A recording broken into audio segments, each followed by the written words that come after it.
نہ انتظامات ہوئے تھے، نہ ٹرانسپورٹیشن کا انتظام تھا. جب لوگ نیچے آئے تو 10-10 میل تک قطاریں لگی ہوئی تھی. اور پھر برف باری میں، بدترین موسم میں کھانے پینے کو کچھ نہیں تھا، میڈیسن دستیاب نہیں تھے، بوڑھے بزرگ بیمار خواتین اور بچے رولتے رہے اس بدترین موسم میں. دونوں کا کردار ہے، پروونشل گورنمنٹ کا بھی اور فیڈرل گورنمنٹ کا بھی. اچھا اب یہ مجھے بتائیے، کیا یہ جو مائگریشن ہے یہ ہر سال ہوتی ہے؟ یہ موسمی مائگریشن اسے کہا جاتا ہے، جب اتنے ایکسٹریم ویدر میں جو پچھلی ہوتی تھی، اور اس میں کیا فرق ہے؟ دیکھیں یہ خبر بھی میں نے پہلے دی تھی، تقریباً 2-2.5 مہینے پہلے میں نے میڈیا میں کہا تھا کہ ایک سیزنل مائگریشن ہوتی ہے، اور یہ بات ٹھیک ہے. یہ سینکڑوں سالوں سے اس طرح ہوتا ہے. فراق میں ان دنوں میں موسم ناسازگار ہوتا ہے، مائنس میں چلا جاتا ہے، فصلیں اس موسم میں کوئی خاص ہوتی نہیں ہے. تو وہاں سے آنے والے افریدیوں کے ٹھکانے پشاور کے آس پاس باڑہ تحصیل، جمرود تحصیل، اور یہاں پر شاکاس، کجورائے، علم گدر، یہ جو مختلف علاقے ہیں یہاں پر یہ بس جاتے تھے. پھر کچھ لوگ یہاں پر رہنے لگے، ان کے خاندانوں کے یہاں پہ محنت مزدوری کرنے لگے. تو جب موسم وہاں پہ ناسازگار ہوتا، سردی بڑھ جاتی، تو یہ لوگ نیچے آتے اور یہ سردیوں کا موسم یہی پہ گزارتے. یہ ایک روٹین کا معاملہ تھا. لیکن موجودہ شفٹنگ کو تو ہم سیزنل مائگریشن نہیں بول سکتے. وہ اپنی مرضی سے گھوڑوں خچروں پہ آتے اور یہاں پہ موسم بدلتے ہی واپس چلے جاتے. لیکن یہ تو ان کو تو باقاعدہ نکالا گیا، ان کو تو کہا گیا کہ آپ لوگ چلے جائیں، اور رجسٹریشن اور تک بنائے گئے. یہ فیصلے جو ہے صوبائی حکومت اس میں آن بورڈ تھی پوری؟ بالکل آن بورڈ تھی. 28 اکتوبر کو ڈپٹی کمشنر نے خط لکھا ہے، 14 نومبر کو کابینہ کا اجلاس ہوا ہے اور کابینہ نے 4 ارب روپے ریلیز کیے ہیں. 26 دسمبر کو سیکرٹری ریلیف نے خط لکھا ہے. لیکن یہ افسران آج بھی اپنے عہدوں پر بیٹھے ہوئے، کچھ پیسے جو فنڈ منظور ہوئے تھے کچھ لوگوں کو ملے، فنڈ ریلیز وغیرہ بھی ہوئے، کچھ خبریں اس حوالے سے بھی؟ وہ تو جب یہ رجسٹریشن ہوتی ہے تو اس دوران 40,000 روپے ٹرانسپورٹیشن کے ملتے ہیں، 2.5 لاکھ روپے خاندانوں کو ملتے ہیں. لیکن اس میں بھی گھپلوں کے حوالے سے کچھ انفارمیشن آ رہی ہے کہ 40,000 روپے پورے نہیں ملتے لوگوں کو، ٹرانسپورٹیشن کے مسائل ہیں، اور چونکہ رجسٹریشن کے معاملات بھی گھمبیر ہو گئے ہیں، اس میں کچھ باہر کے لوگ بھی آئے ہیں، اپنے آپ کو تیرا کا ظاہر کر رہے ہیں. تو مینجمنٹ میں بہت سارے مسائل ہیں، اور مینجمنٹ صرف پروونشل گورنمنٹ نہیں بلکہ فیڈرل گورنمنٹ کی نالائکی بھی سامنے. اوکے اب یہ ایک بات اور، کیونکہ کہا یہ جا رہا ہے کہ جناب یہ پوری جو ایکسرسائز ہے، کوشش ہے کہ جناب وادی تیرا اور وہ جو ریجن ہے اس کے معدنی وسائل پر قبضہ کیا جائے. یہ کلیم کر رہے ہیں وہاں کی جو صوبائی حکومت ہے. اس طرح کے کیا فیکٹ ہے وہاں پہ معدنیات کے حوالے سے؟ دیکھیں تیرا میں یہ جو آپ دیر سے نیچے آ جاتے ہیں، جو فاٹا ڈسٹرکٹ ہے، جو پہلے فاٹا ہوا کرتا تھا، یہ 7 ایجنسیاں تھی. یہ 7 ایجنسیاں باجوڑ، مومند، خیبر، اورکزائی، کورم شمالی اور جنوبی وزیرستان، یہ فاٹا ڈسٹرکٹ تھے. ان فاٹا ڈسٹرکٹ میں انتہائی قیمتی منرلز دستیاب کی نشاندہی ہوئی ہے ایک سروے میں. لیکن وہ مومند، باجوڑ اور وزیرستان کورم سائٹ پہ ہوئی ہے. یہ جو بیچ کا علاقہ ہے تیرا، جو خیبر ایجنسی کے بعض علاقوں میں تو نشاندہی ہوئی ہے، لیکن جو تیرا کا علاقہ ہے افغان بارڈر سے ملحقہ، اس میں اور اس سے ملحقہ اورکزائی ایجنسی میں ابھی تک کوئی سروے میں کوئی ایسے شواہد نہیں آئے کہ یہاں انتہائی قیمتی منرلز ہیں. البتہ منرلز کی نشاندہی جو ہوئی ہے وہ اوپر مومند باجوڑ میں ہوئی ہے اور نیچے کورم وزیرستان، شمالی وزیرستان اور جنوبی وزیرستان.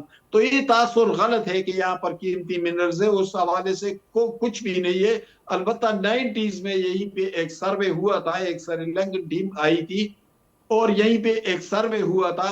انہوں نے زیتون کی کاشت کی نشاندہی کی تھی کہ یہاں پر زیتون کی کاشت ہو سکتی ہے. اب بھی جنگلی زیتون یہاں پر ہوتا ہے، لیکن جو پھلدار زیتون ہے اس کی نشاندہی ہوئی تھی، لیکن پھر حکومت نے اس حوالے سے کچھ نہیں کیا. اچھا ایک تو یہ بھی کہا جاتا ہے کہ جناب وہ بھنگ کی کاشت بھی وہاں پر ہوتی ہے. کہاں تک صحیح ہے یہ بات؟ دیکھیں یہ ایک مخصوص بھنگ ہے، ویسے بھنگ تو ہوتی ہر جگہ پر ہے، اسلام آباد میں بھی، لیکن ایک مخصوص بھنگ ہے۔ اور جس طرح افیون کاشت ہوتی تھی اور پھر افیون کا استعمال نشے میں بھی ہوتا تھا، میڈیسن میں بھی ہوتا تھا، اسی طرح اس بھنگ کی کاشت مختلف میڈیسن میں بھی ہوتا ہے، اور یہ علاقہ اس کے لیے سازگار ہے۔ یہاں پر اس کی کاشت ہوتی تھی، لیکن وہ جو سارے لوگوں پر ڈرگز سمگلر کے الزامات لگا رہے وہ بالکل غلط ہے۔ یہاں پر لوگوں کی زمینیں چند چند مرلے تک ہے، تو اس سے تو اتنی کمائی ہو نہیں سکتی۔ وہ بیچاروں کو زیادہ سے زیادہ 1.5-2 لاکھ سال کے ملتے تھے، اور غریب لوگ تھے اس سے گزارا چلاتے تھے۔ یہ تاثر غلط ہے کہ سب لوگ بڑی تعداد میں منشیات کے حوالے سے تاثر غلط ہے، آپ یہ کہہ رہے ہیں؟ منشیات تو صرف تیرا تک محدود نہیں ہے نا، وہ تو آپ کے لاہور میں، کراچی میں بالکل بھی بڑے بالکل بڑے بالکل، اس میں کوئی شک نہیں۔ اچھا سر، دو بڑے بنیادی سوال یہاں پر اور بنتے ہیں کہ لا اینڈ آرڈر کی سچویشن کے حوالے سے میں جاننا چاہوں گا، انسرجنسی ہے اس ریجن میں، کتنا ضروری ہے وہاں پر صاف کرنا، وہاں پر ایک گرینڈ آپریشن ہونا، وہاں سے اس طرح کے عناصر کو پاک کرنا، اور کیا رکاوٹ اس وقت دیکھی جا رہی ہے؟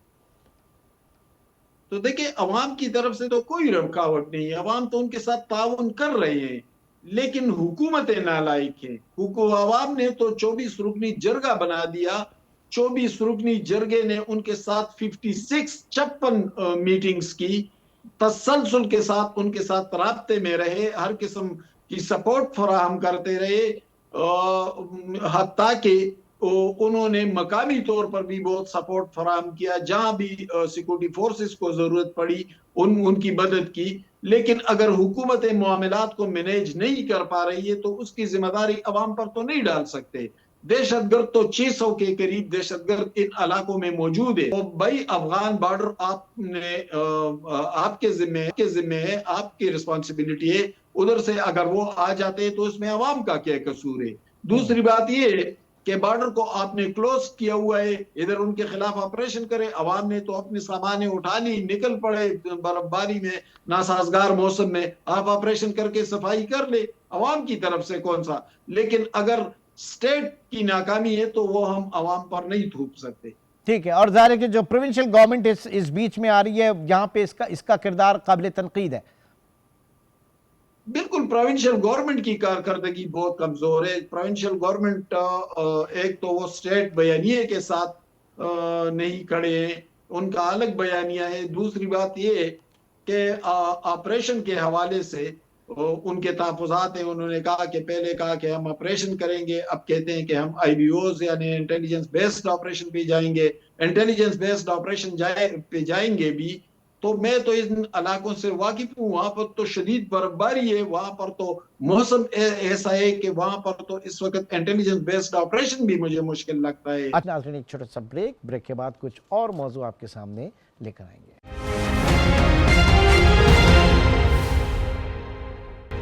Welcome back. کرکٹ کا میدان اب کھیل کا نہیں بلکہ سیاسی دباؤ اور اربوں ڈالرز کی دھمکیوں کا مرکز بن چکا ہے۔ ایک طرف بھارتی میڈیا پاکستان کو ممبرز پارٹیسپیشن ایگریمنٹ سے ڈرا کر $38 ملین کے مقدمے اور پابندیوں کی دھمکیاں دے رہا ہے، تو دوسری طرف خود بھارتی صحافی اس منافقت کا پردہ چاک کر رہے ہیں۔ سینئر بھارتی صحافی شاردا اگرا کا کہنا ہے کہ ICC ایک سنجیدہ اسپورٹس باڈی کے بجائے BCCI کا دبئی آفس بن چکا ہے۔ کیا ICC واقعی بھارت کی مالی قوت کے آگے گھٹنے ٹیک چکا ہے؟ اگر پاکستان بھارت کے خلاف میچ کا بائیکاٹ کرتا ہے تو کیا ICC کے پاس وہ اخلاقی جواز باقی رہے گا جس کی بنیاد پر وہ دنیا کو کھیل کے قوانین سکھاتا ہے؟ مودی حکومت جس طرح کرکٹ کو ہتھیار کے طور پر استعمال کر رہی ہے، اس کے جواب میں پاکستان کیا اہم فیصلہ کرنے والا ہے؟ پروگرام میں اس سیگمنٹ میں اسی اہم موضوع پر بات کریں گے۔ Senior sports journalist doctor Noman Niaz اس وقت ہمارے ساتھ موجود ہیں۔ ڈاکٹر صاحب بہت شکریہ آپ کے وقت کا۔ سب سے پہلے تو یہ جاننا چاہیں گے کہ پاکستان نے اب تک کوئی حتمی فیصلہ نہیں کیا اس T20 ورلڈ کپ میں پارٹیسپیشن کے حوالے سے، کیوں پاکستان نے اب تک کوئی فیصلہ نہیں کیا؟ کیا خبریں اور کیا آپشنز اس وقت پاکستان کے پاس ہیں؟ دیکھیں جی، سب سے پہلے تو اٹس آلویز اے پلیجر، بڑا شکریہ آپ نے مدعو کیا ہمارے پروگرام میں۔